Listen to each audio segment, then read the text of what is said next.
Hello दोस्तों, आज हम ऐसी 4 फाइनेंशियल टिप के बारे में जानने वाले हैं जिनको ध्यान में रखकर आप आसानी से पैसे कमा सकते हैं। और साथ ही अगर आप नए नए हैं और पैसे कमाने के अलग अलग तरीकों को ढूंढ रहे हैं या अपने पैसे कहाँ इन्वेस्ट करें या फिर आप अपना बिजनेस शुरू करने वाले हैं, तब भी आपको फाइनेंशियल टिप के बारे में जानना बहुत जरूरी है। तभी आप अपने पैसों को अच्छे से मैनेज कर पाएंगे और साथ ही ज्यादा पैसा कमा पाएंगे और अमीर बन पाएंगे। तो दोस्तों, अगर आप भी पैसे कमाने की तरफ अपना पहला कदम बढ़ाने वाले हैं या कोई नया बिजनेस शुरू करने वाले हैं, तो इन फाइनेंशियल टिप को जरूर ध्यान में रखें और इन्हें समझने के लिए आप इस वीडियो को आखिर तक जरूर देखें। तो चलिए जानते हैं उन 4 फाइनेंशियल टिप के बारे में और ये भी जानते हैं कि आप इनको अपनी जिंदगी में कैसे फॉलो कर सकते हैं। Rule number 1, use the right way to save your money. अपने पैसों को बचाने के लिए सही राह चुने। फाइनेंशियल टिप में सबसे पहले आता है कि आपको अपने पैसों को कैसे संभालना है और यही सबसे जरूरी टिप भी है, क्योंकि अगर आप अपने पैसों को अच्छी तरह संभालना सीख जाएंगे तो आप किसी भी तरह की फाइनेंशियल मुश्किल में कभी नहीं पड़ेंगे।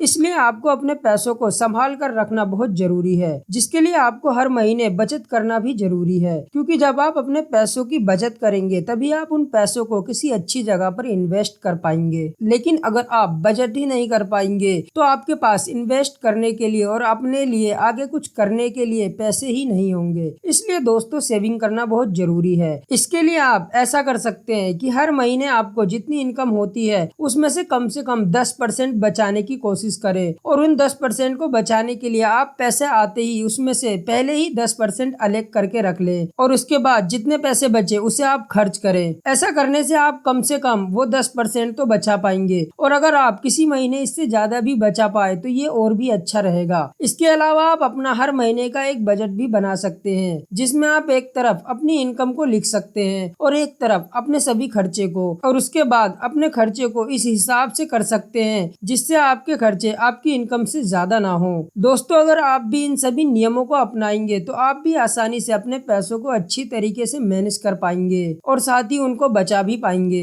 Number 2, invest your saving in the right place. अपनी सेविंग को सही जगह पर इन्वेस्ट करना। दोस्तों, फाइनेंशियल टिप में दूसरी सबसे जरूरी बात यह है कि आपने जो पैसे बचाए हैं उनको आप सही जगह पर इन्वेस्ट करें। दोस्तों, क्योंकि आपने जो पैसे मेहनत से बचाए हैं उनको सुरक्षित रखना भी बहुत जरूरी है। इसलिए इस बात का ध्यान हमेशा रखना है कि आपको अपने पैसों को सुरक्षित रखना है। एक्सपर्ट भी इस बात की हमेशा सलाह देते हैं कि आपको अपने पैसों को कभी किसी गलत हाथ में नहीं जाने देना चाहिए और उसके लिए ये जरूरी है कि आप जहाँ पर भी इन्वेस्ट करें अच्छे से सोच समझ कर और जांच पड़ताल कर ही करें, ताकि आपका लॉस ना हो। और आप इस बारे में एक्सपर्ट से भी सलाह ले सकते हैं और इंटरनेट पे भी काफी सारी जानकारी ले सकते हैं। इसके अलावा आप खुद भी इस बारे में रिसर्च कर सकते हैं या फिर अपने आसपास के लोगों से जानकारी ले सकते हैं। ऐसा करने से आप अपने पैसों को सुरक्षित रख पाएंगे और साथ ही उनको किसी अच्छी जगह इन्वेस्ट करके उससे अच्छे खासे प्रॉफिट कमा पाएंगे। Number 3, now about compounding. Compounding के बारे में जानिए। दोस्तों, फाइनेंशियल टिप में ये बात भी सबसे जरूरी है कि आप कंपाउंडिंग के बारे में जाने और इस बारे में जानना बहुत जरूरी भी है। अगर आपने इसकी शक्ति के बारे में अच्छे से समझ लिया तो आप आगे जाकर अच्छे पैसे कमा सकते हैं। और अगर आपको इस बारे में कम उम्र से ही पता चल जाता है या बिजनेस शुरू करने से पहले ही आपको पता हो तो आप इसका बिजनेस के लिए भी अच्छे से इस्तेमाल कर सकते हैं और बहुत सारे पैसे कमा सकते हैं। क्योंकि कंपाउंडिंग के लिए समय सबसे ज्यादा जरूरी होता है, क्योंकि कंपाउंडिंग का मतलब होता है कि आप काफी सालों तक थोड़ा थोड़ा पैसा इन्वेस्ट करते रहे और लंबे समय के बाद आपको काफी सारा पैसा एक साथ मिल जाता है। मान लीजिए कि आपकी उम्र 30 साल है और आप 30 साल के बाद यानी 60 साल में रिटायर होने वाले हैं, तो आप इन 30 सालों में हर महीने का गोल बना सकते हैं। जैसे कि आप हर महीने 500 रुपए इन्वेस्ट करते हैं तो उस पर आपको कुछ परसेंटेज कंपाउंडिंग का बेनिफिट भी मिलेगा, जिससे 30 सालों बाद आपके वही पैसे करोड़ में बदल जाएंगे और आपको 30 सालों बाद अच्छा खासा पैसा मिल जाएगा। लेकिन ध्यान रखें कि कंपाउंडिंग का बेनिफिट लेने के लिए आपको लंबे समय तक के लिए इन्वेस्ट करना होता है, यानी कि ज्यादा सालों तक के लिए। और आप आखिर में मिलने वाले सारे पैसों को बच्चे की शादी के लिए, घर बनाने के लिए, गाड़ी खरीदने के लिए या अपने बच्चे के फ्यूचर को सिक्योर करने के लिए या अपने किसी सपने को पूरा करने के लिए इस्तेमाल कर सकते हैं।